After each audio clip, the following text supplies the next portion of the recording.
Media Day, and now joined by coach and players from the University of Cincinnati. Katrina Merriweather, now in her second year at Cincy, and she is joined by three players: fifth-year senior forward Jillian Hayes, junior guard Ariel Jackson, and senior guard Tineya Hylton. Welcome to all of you.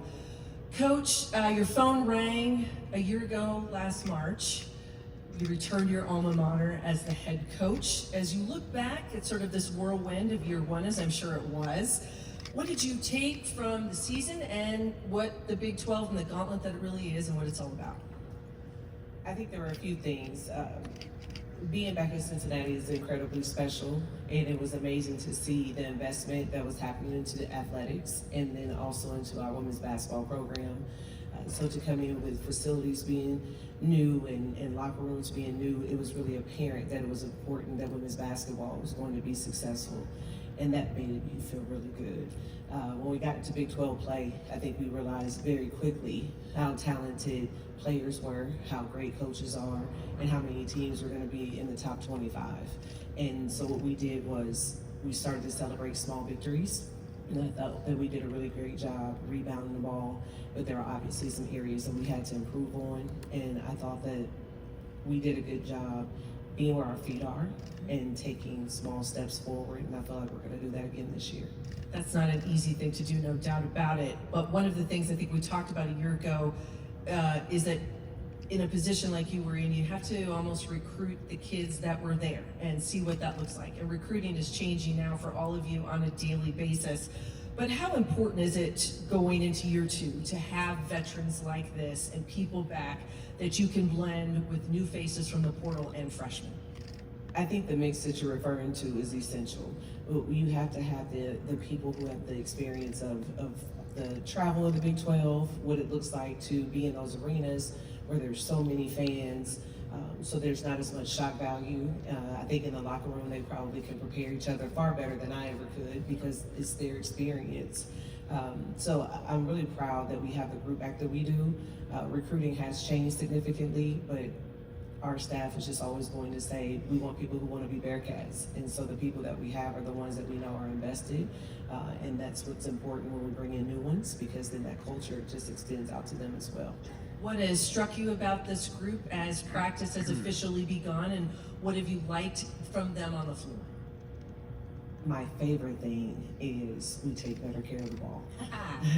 that to me was, our Achilles heel last year, and there were a lot of reasons for it. Like most teams, we had some injuries, and I think that just playing people out of position had a lot to do with it. But the addition of Tineya has made this team look just that much better. It allows Ari to be in her natural position. It makes Jill be able to receive the ball and not be worried about passing and catching. And so now she can go back to being the great finisher that she is around the rim. So I think that that's my favorite thing. But the next thing would just be their tenacity defensively. We're going to be better in that area too, which is always really important to us. I've got a couple questions here for the ladies. Fifth-year senior forward Jillian Hayes, an all Big 12 honorable mention selection a year ago, top scorer for this Bearcat squad the last 3 seasons. You had another great year last year, and then you make the decision to come back. What went into that for you, and why was it important to return for this 5th year? I think it was really important to return. I feel like I had unfinished business. Trina and her staff are incredible, and I just always say there's no other place I wanted to be. Cincinnati's home to me, the community and all of that. And I just think there's something really special that we're building, and I wanted to be a part of that. Ariel Jackson, 23 starts last season. What was your focus in the off season after you've had this first year, the taste of the Big 12? What did you say, this is what I gotta be better at, this is what I have to improve on? Now with Tineya here, I can move back to my true position. So just trying to be more aggressive with the ball, and I've been working on my defense, trying to be in the right spaces for my team. And well, Tineya, it seems like a lot of people are very happy that you are here at Cincinnati, and not only on and off the floor, a transfer to the Bearcats from Texas A&M. It's a lot of new things when you make that move, and it's on the floor, off the floor, you have spring, summer. But what has it been like for you in terms of getting going in practice, and how have you approached it from a day-to-day basis? I would say taking it day to day, figuring out ways to improve on my weaknesses, figuring out ways to help the team improve, whether that's defensively, offensively, and just working together as a team. For sure. As a point guard, as a primary ball handler, what is it about this system that Coach runs and what we're going to see from the Bearcats on the floor that I think is going to help elevate you all going into this season?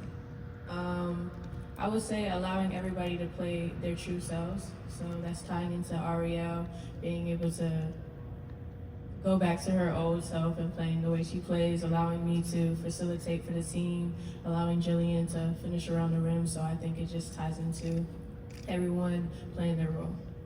All right, to all of our media members out there, if any of you have a question, please raise your hand. I think we have Cynthia, we'll do right here in the front. There you go. Hi, Cindy Brunson, NBC Sports and University of Arizona basketball. Coach Merriweather, for you, not many folks look like you when you go into a room at the conference meetings. What does it mean to you to be a Black woman in this space as a leader, as a mentor, and who inspired you to become a head coach? I think that the inspiration starts, my father was a coach, and he'll say it was his father that got him into it as well.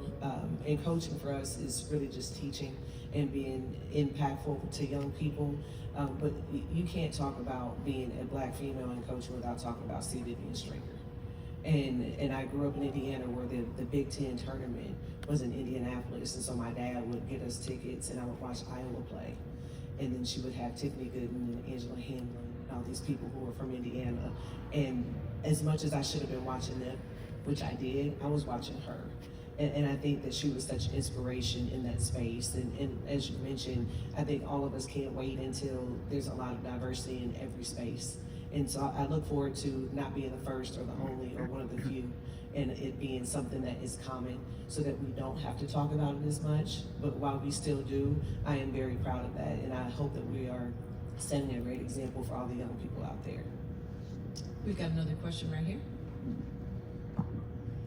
Coach Matthew Postins, Hylton College Sports. You've got 3 of your top 4 scorers returning this year, plus you have Tineya now.